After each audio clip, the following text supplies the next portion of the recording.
Ladies and gentlemen, joining us now is OjyOkpe, Odogu silencer with stories trending around. Wow. Hello, Oji. Somebody actually called me Odogu silencer. Odogu silencer. Rufa is making waves.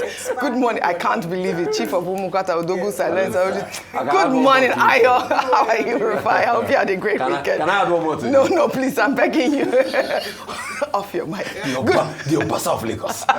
No, there is somebody called the Donald Trump of Lagos State. Who is that? Good morning, Ayo. How are you doing this morning? I'm doing great. Perfect. Good morning, Professor Anthony Killer. How are you this morning? I hope we're killing it this morning as well. Well, all right.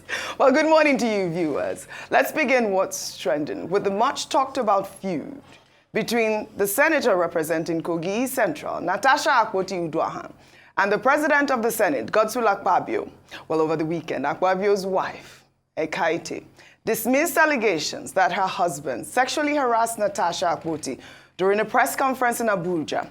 She described Akpabio as a disciplined and responsible man who will not disrespect her and their children. The Senate President is a very, very responsible man and disciplined.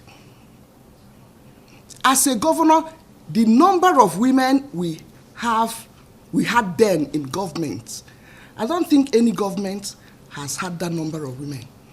In Akwa Ibom, when he was a governor, a lot of women were involved in governance. And none of them, not one, ever said something like this. In the past, we've allowed people to get away with a lot of things. And he will always tell me, if you can't stand the heat, leave the kitchen. I'm here to serve my people. They will throw mud at me. I said, but this mud is becoming too much. Why can't you do something? So I'm now the one going for a legal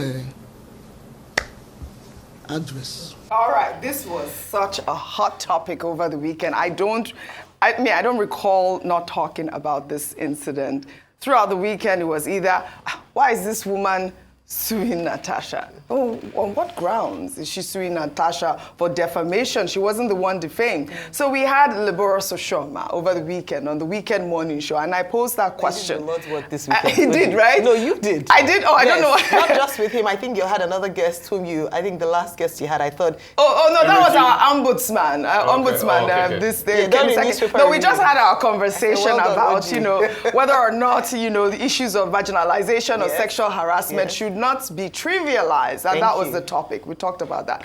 But, Liberace Oshoma said that, this woman has no grounds in filing this defamation lawsuit. She wasn't the one defamed, and if he were her lawyer, he would advise her not to sue and drop the lawsuit. That's exactly, those were his words, basically summed up his words. Well, Akpabio's wife filed multiple lawsuits against Senator Natasha Akpoti-Uduaghan at the Federal High Court in Abuja, seeking 250 billion naira in damages. She accused Akpoti-Uduaghan of defamation and violation of her husband's fundamental rights. She's also demanding a perpetual injunction to stop further accusations.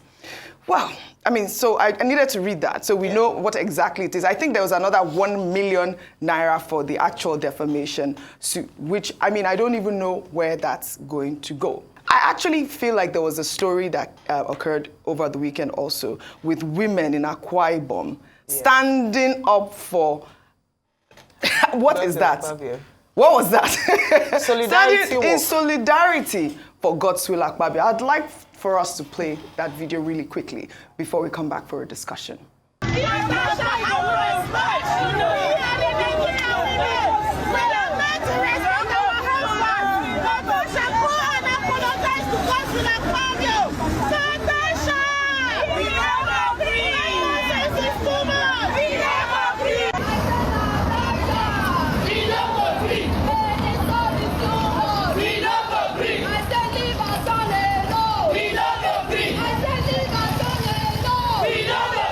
We no go agree. Yep. Professor Anthony Killer, I saw you doing that, and I just, I'd like to just come to you with this actual story. These women are out there, and, they're actually supporting their brother. They say our brother. Yeah, is it? brother, our brother. Their brother. I don't know how big is their family if all these people are brothers. They probably, the senator is the right expression. Well, there are two ways to look at it. Yes. Technically, one has to say, well, maybe they feel offended. Maybe they know him like the wife as a man who's disciplined, I will not do this. To that extent, one would think, they have a right to express their own position. There's something there. I mean, Akpabio, to say Akpabio is a disciplined, sober man will make him appear bipolar, because the one we'll see is far from that. I think it's rather that Akpabio is a jolly good fellow, and the allegation of sexual harassment is a precise thing. Just because you're a jolly good fellow does not make you a predator or somebody that tries to extort sex from people. That's the way to look at it. And I think this woman, like his wife, they're telling their own story. At some point, we need to know what is true or false. It is true that Akpabio comes across as a man, and this is advice for everybody. He comes across as a man that is frameable at least, or can be suspected of what he's accused of. But we need to see if truly it has happened.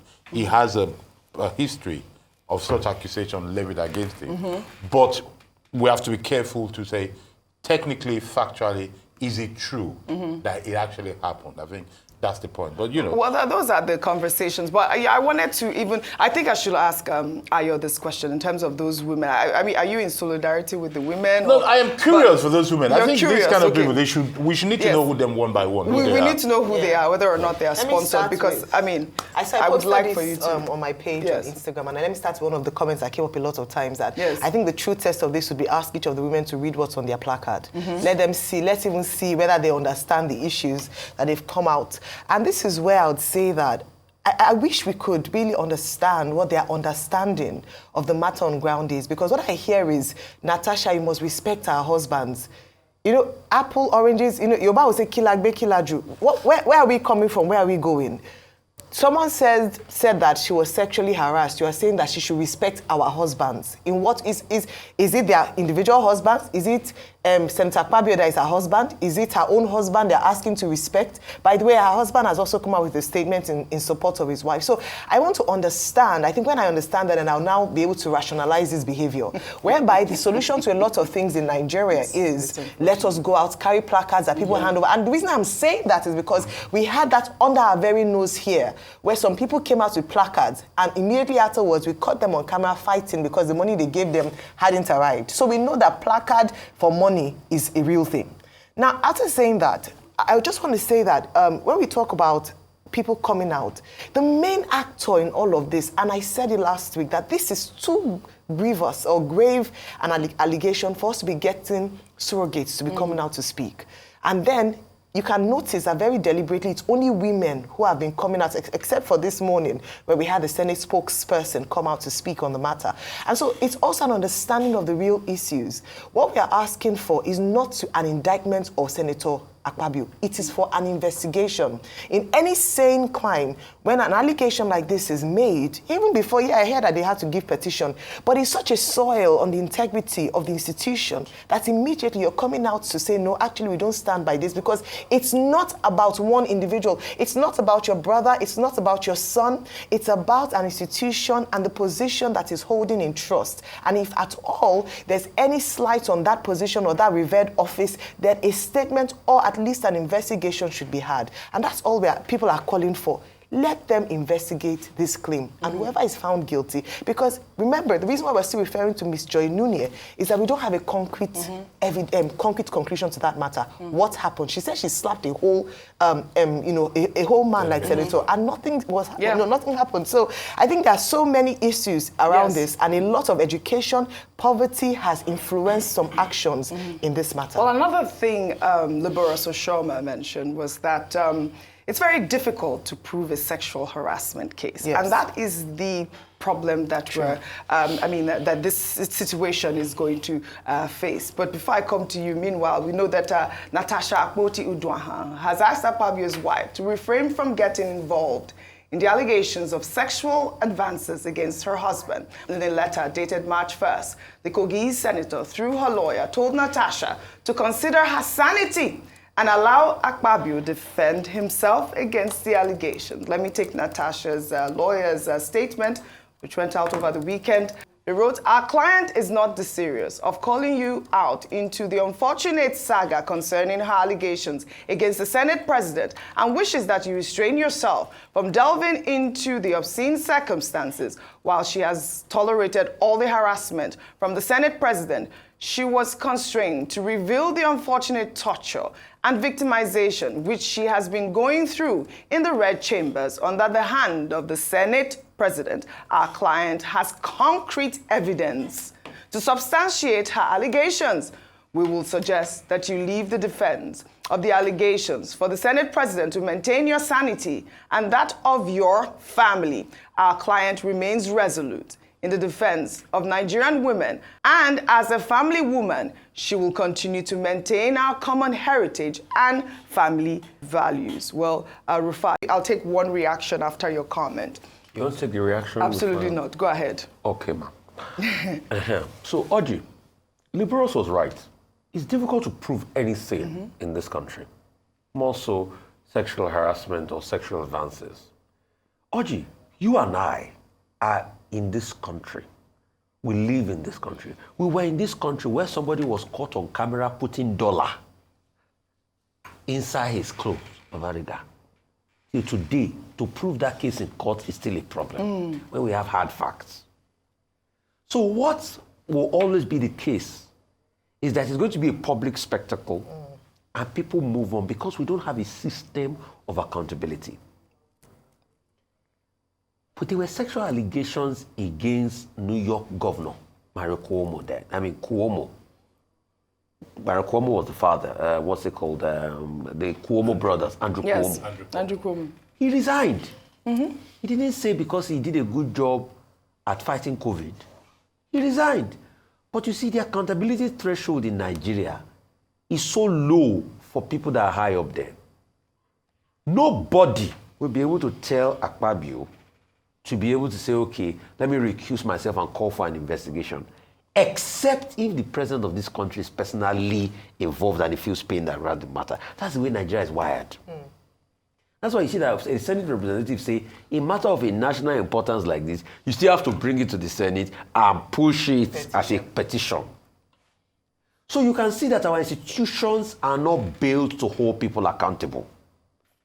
Our institutions were not built to be able to hold people accountable. And what will now happen is that you will now see two factions in the public space. Mostly the paid faction, the misogyny faction, like you've been seeing all through the weekend. They will never say investigate the matter. They will look for evidence to corroborate. In all of this, they've brought out a letter that they said allegedly was written to Natasha's husband. That letter has been debunked by the law firm. They've brought out the prior case. They've brought out many things to put on a parade. They will do everything. Then you saw the protest. Anyway, I'm happy Harry has been able to clarify that some protests are paid for in this country. We all know how it goes. If you need a protest crowd, even means that I can look for people. There are very free people here in Lagos. So you will now see two factions. It will now be fought on the grounds of, I know this person, I know that person, in social media group. No pressure will be the order of the day. Probably what they will now wait for is that when it goes out of news circulation in the next 2-3 weeks, because we've started talking about Natasha on Friday, I can assure you by Thursday, Friday, and Monday next week, it's not going to be intense issue in the circulation again, except if new evidence emerge. And that's why people get away with things. I'm not saying Akpabio is guilty. What I'm saying is, if it's a country that needs development, that wants to hold its leader accountable, by now, we should have called for an investigation where evidence should be submitted. Probably what will happen to those cases filed in court will be at some point, it will be overtaken by events and nothing come out of that. But anyway, we would like to see evidence. Like Natasha claims she has evidence because you also alleges must prove. Oh, absolutely. And that was exactly what happened with the Joint Union case. Ayo, you are talking about what ended the Joint Union case off your mic. Once off your mic was said, in the reps that day, that case was over. Nobody talked about it. It's just going to be public sensation. What made a lot of Nigerians remember the John Union case again was because of this one. So the question is, on to the next one. But when you have a society like that, you will never build accountability. It will never grow. It will always be society about the powerful people. And women that might genuinely have concerns about sexual harassment will never see the light of day. But what now happens is that when this discontent grows to an extent where women now become violent to men that want to sexually harass them, it will now be pushed on women that, oh, women have started killing men and all of that. They are too aggressive. But we forget when society fails a lot of women. So that's how we've couched the Nigerian society. And this is not the society I used to know. This society used to be ethical. Before in this country, if they said anything about you, you yourself will come out to recuse yourself and say, investigate me. Yes. But the Nigerian society, based on militarization, I was talking with a very important person in this country yesterday. She told me that she came back to Nigeria in 1980. She left Nigeria in 1980. By the time she came in 1987, Nigeria was gone. So Nigerian society has been eroded in values, eroded in discipline and everything. Right. It's about who has the big money and who is the big man. That's why you see everybody wants to kill to become a big man. Yeah. And that's why you see that people will put on their ID card, senior special barber to the president. Well, all right. We've lost a society. Well, it's indicative. Let me take this tweet that sums up the conversation, a well-balanced tweet. This is from Betty, who wrote, Senator Akpabio versus Senator Natasha, matters arising. In more civilized climes, Akpabio would have by now stepped down from office to clear his name and fight his battle. Drafting his wife to fight Senator Natasha is highly disingenuous and an attempt to dodge the bullets, thereby throwing his wife under the bus. Then misroad be that. Back to the crux of the matter. In the first instance, reassigning seats without one's knowledge is wrong. It's disrespectful and infringes on one's right, even if it had been done in the past, and men, for whatever reason, cowardly decided to keep mute. But a bold Natasha belled the cat by saying in an unequivocal term that it was wrong, and we took notice. A wrong approach can be corrected no matter how long it had been applied. That's the argument. Some unserious women are talking blaming Natasha for being sentimental, and that has been Natasha's way. What a pointless argument. Natasha voiced her frustration, having endured a lot, according to her. That's courage. That's the kind of women we should support to represent us at the National Assembly. Nigerian women have been so mistreated and overpowered in all spheres of life, and consequently cowed into silence. Is it not a big shame that Nigeria has only 4 female senators out of 107?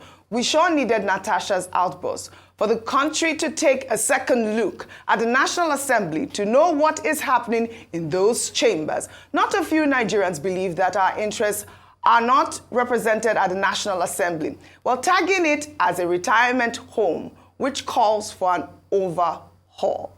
Like Rosa Parks, Natasha is on the path of making history. Nigerian women should rally around her. We need more of her type. Come next dispensation. Good girls don't get corner office, according to Milie Odiambo, the popular Kenyan female legislator. I mean, this is the conversation everyone has had, and you're smiling, and I don't know why. I'd like to know why you're smiling really quickly, and then we can just wrap up. But I mean, it just sums up it sums up everything. We're right. We're talking about. I like facts. You know, it sums up. So history will decide. Yes. Is Natasha Akpoti, Rosa Parks, or Portia's wife? That is the question that we need to decide. That's the question. Absolutely. I mean, certainly this case will set a precedent no matter what. Depends on the outcome of the court, hopefully. Well, over the weekend, Nigerian-born American football star Moro Ojomo, who is the 2025 National Football League Super Bowl winner with Philadelphia Eagles, visited President Bola Ahmed Tinubu at Aso Rock Villa. Well, during the visit, Ojomo reaffirmed his connection to his Nigerian heritage and called on athletes with Nigerian ancestry abroad to invest back in their native country.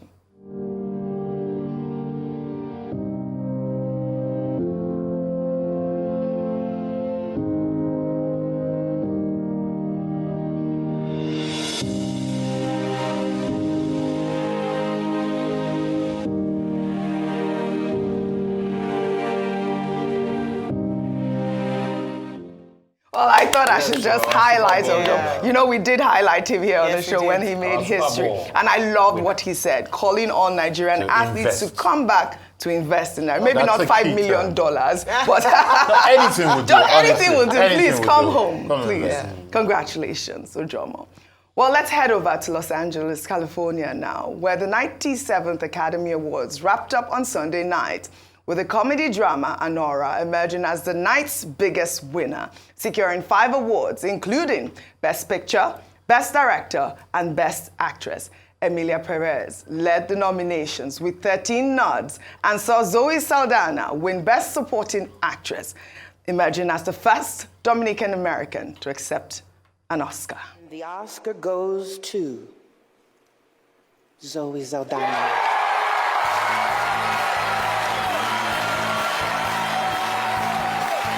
My grandmother came to this country in 1961. I am a proud child of immigrant parents with dreams and dignity and hardworking hands. And I am the first American of Dominican origin to accept an Academy Award, and I know I will not be the last. My grandmother, if she were here, she would be so delighted. This is for my grandmother, Argentina CC. Thank you so much. Muchas gracias. Thank you. Oscar goes to? Are they playing us off? No. Oh, maybe. Anora. Thank you guys so much. Thank you to the Academy. We made this movie for $6 million, shooting all on location in New York City with about 40 crew members. They're all back in New York. This is for you guys. Thank you so much. We made this movie independently. If you're trying to make independent films, please keep doing it. We need more. This is proof. And the Oscar goes to Adrian Brody. Okay. Thank you, God. Thank you for this blessed life. If I may just humbly begin by giving thanks for the tremendous outpouring of love that I've felt from this world and every individual that has treated me with respect and appreciation. I feel so fortunate. The Oscar goes to Mikey Madison. All right, a big congratulations to all the winners. My heart was melting for Zoe Saldana when she made that speech. But today, I want us to do something special to close out what's trending, and that's to discuss the best dress. And probably, you're laughing too much. I don't like it. Well, because you know I'm coming to you because you love fashion too. But you know, the 2025 Oscars, several celebrities stood out for their fashion choices, both positively and negatively. Well, here's my brief overview. Best dress. Number 1 for me goes to Ariana Grande. The singer dazzled in a Schiaparelli haute couture gown, showcasing her signature elegance. Ayo, when I saw this dress, I thought to myself, I don't think I have ever seen anything so beautiful. I literally was saying, these designers have done so much. For me, this topped the chart. I could not believe what I was seeing, but of course, Ariana Grande dazzled the crowd there, and you know, she was also part of the Wicked crew, and she sang that beautiful song with our Cynthia Erivo. I loved it. Second for me is Demi Moore. She shone in a custom Giorgio Armani privé dress, epitomizing timeless glamour. Although she did not win, Ayo, I do love Demi Moore. She won on the red carpet. She won definitely on the red carpet. It's really, I mean, a lot of people were rooting for her. This would have been her it's her first nomination. It would have been nice to have seen her win, but she lost. She's been winning. She won the Golden Globes, and it's just great to be nominated absolutely. for the Oscar. She looked fantastic. She won my best look, second best look. Really? For me. The third for me was Cynthia Erivo. The actress made a bold statement in a Louis Vuitton gown, reflecting her unique style. This for me, I mean, I chose this as my third because obviously, you know, it just really symbolizes what she was dramatizing for Wicked. Yes. You know, it really is a gorgeous look. Some people might think it might be a little bit over the top for, you know, around her neck area if you were to wear a dress. But for me, for her skin tone. Yeah, some people would say wear brighter colors so that you would not just be so, you know, you not just be absorbed by the red carpet, but she was able to wear it and wear it well and stand out. She does that on the red carpet. Cynthia Erivo. She looked really beautiful. And, you know, she was the actress for Wicked, which also got an award for the Oscar. But you know, the biggest winner also for this segment is Paul Tazewell, who made history on Sunday as he accepted the Academy Award for Best Costume Design for his work on Wicked. With the win, Tazewell is the first black man to ever take the category. He's the only second black person to win in that category overall, with Ruth E. Carter as the first in 2019 for Black Panther. And the Oscar goes to Wicked Paul Tazewell.